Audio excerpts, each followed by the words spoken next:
Hello, Acho. Let's read a given question. The question says the assertion given a series resonant circuit is also known as acceptor circuit. Reason given for large value of ohmic resistance.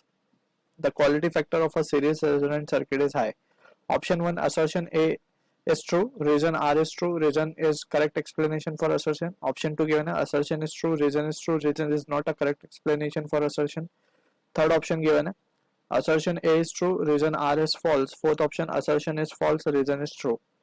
So to understand this question,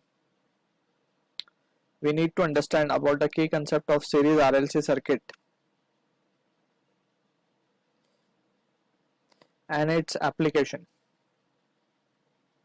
तो पहले हम बात कर लेते हैं series RLC circuit की and then will try to answer the question. अब हमने बोला कि असर्शन में series resonant circuit is also known as acceptor circuit.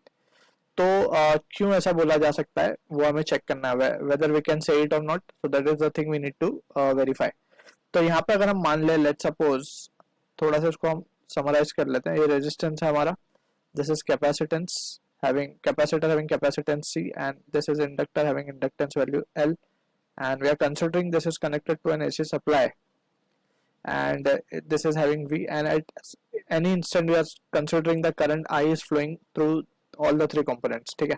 तो यहाँ पे we need to understand कि जब हम बात करते हैं रेजोनेंस की जब हम बात करते हैं, सो इसका मतलब ये होता है, अगर हम मान लें कि let's say potential drop across R is VR, across C is VC, across L is VL. So resonance में होता क्या है, रेजोनेंस में होता है पोटेंशियल जो होता है across inductor and across capacitor वो सेम होता है. ठीक है. और वी कैन से, इसको इस तरीके से भी हम कह सकते हैं कि XL बराबर होता है XC के. This is the application of this is the condition for resonance. We can say जब potential difference across inductor and capacitor same हो जाए या फिर resistance across both of this become same, so in that scenario we can say resonance will occur. अब यहाँ पे XL क्या है, XL is known as the inductive reactance जो कि होता है resistance offered by inductor, and XL का फॉर्मूला होता है ओमेगा इनटू एल. एक्ससी होता है कैपेसिटिव रिएक्टेंस जो कि resistance offered by capacitor, and इसका एक्सप्रेशन होता है omega into C. When both are equal, XL is equals to XC under resonance, so omega को हम मान लेते हैं omega not which is the resonance की कंडीशन है. फिर या फिर हम इसको इस तरीके से कह सकते हैं कि F is equals to F not. यहाँ पे ये है हमारी रेजोनेंस फ्रीक्वेंसी, रेजोनेंस फ्रीक्वेंसी. ठीक है. तो from the situation we can see XL की जगह पे if you substitute the value of XL, हम देख सकते हैं क्या होगा, ये ओमेगा एल एंड ये होगा 1 upon omega C, and to be precise यहाँ पे हम ओमेगा नॉट लगा देंगे. सो ओमेगा नॉट की वैल्यू क्या आ जाएगी, 1 upon under root of L C. ठीक है. ये कंडीशन है रेजोनेंस की. अब बात करते हैं for large value of ohmic, sorry पहले हम इसी को पहले असर्शन को वेरीफाई करते हैं कि सही है या नहीं. एक्सेप्टर सर्किट बोला गया है कि वेदर इट इज ट्रू और नॉट. तो रेजोनेंस की ये तो एक पॉइंट हमने डिस्कस कर लिया. Second important point is for resonance is के जो सर्किट है ये ओवरऑल, क्योंकि अगर हम ध्यान से देखें तो एक्सएल और एक्ससी का इफेक्ट सेम है लेकिन डायरेक्शन अपोजिट होता है. अगर हम इसका फेजर डायग्राम छोटा सा प्लॉट कर लें यहाँ पे, सो वी कैन सी ये हमारा VR होता है, this is VL, that is VR को हमने बनाया in the direction of current. अगर हमने मान लिया करंट टुवर्ड्स राइट है, so direction potential across resistance will also be in the rightward direction, because we know for resistive circuit current और voltage में कोई पोटेंशियल कोई फेज डिफरेंस नहीं होता. सो दोनों का डायरेक्शन सेम बनाया. एंड वी नो के जो इंडक्टर होता है, इंडक्टर में वोल्टेज लीड करता है करंट को, इसीलिए हमने इसको ऊपर बनाया और 90 डिग्री लीड करता है. सिमिलरली कैपेसिटर में करंट लीड करता है, तो हमने पोटेंशियल अक्रॉस कैपेसिटर को नीचे बनाया. ठीक है. अब यहाँ पे अंडर रेजोनेंस वी नो के VL और VC सेम है, या फिर हम इसी को XL XC के लिए भी बना सकते हैं, सेम ग्राफ बनेगा. जस्ट यहाँ पे VL की जगह XL, VC की जगह XC, VR की जगह R लिखेंगे हम. ठीक है.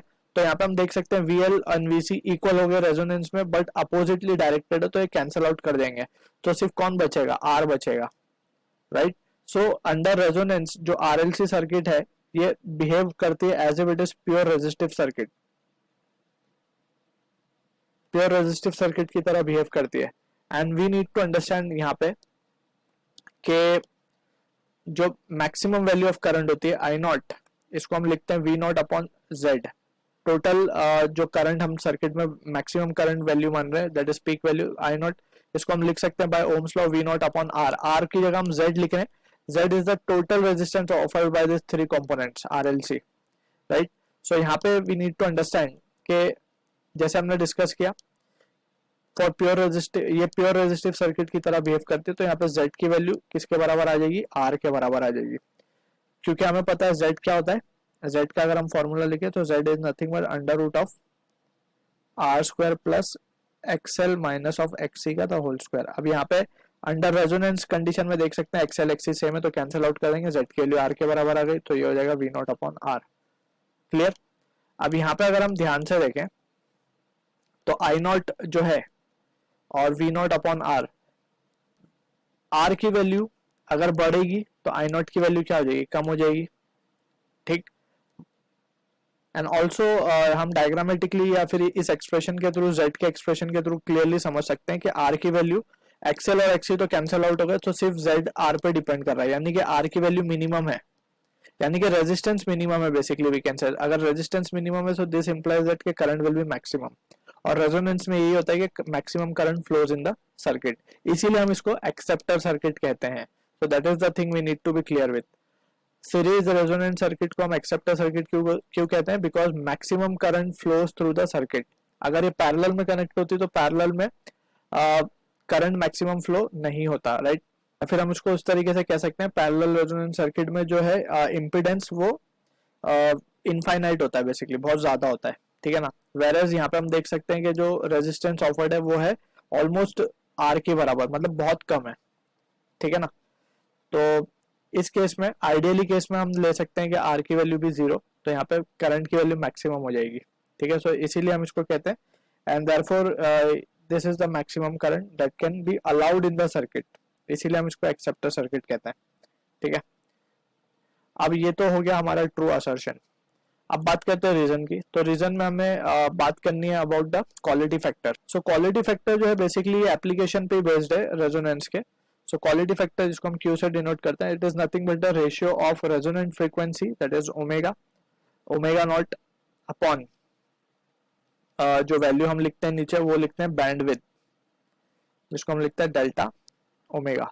सो बैंडविड्थ बेसिकली क्या होती है, it is the collection of frequencies, different frequencies, ठीक है। अगर हम इसका ग्राफ प्लॉट करके देखें ध्यान से, so if let's suppose this is the current versus frequency का ग्राफ, सो ये कुछ इस तरीके से आता है।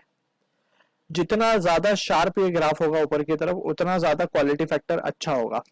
And we need to understand, अगर हम मान ले कि this is the peak point, ये हमारा पीक पॉइंट है, यहाँ पे ओमेगा क्या मैक्सिमम है, या ओमेगा नॉट कह सकते हैं हम यहाँ पे इसको मैक्सिमम वैल्यू, ठीक है।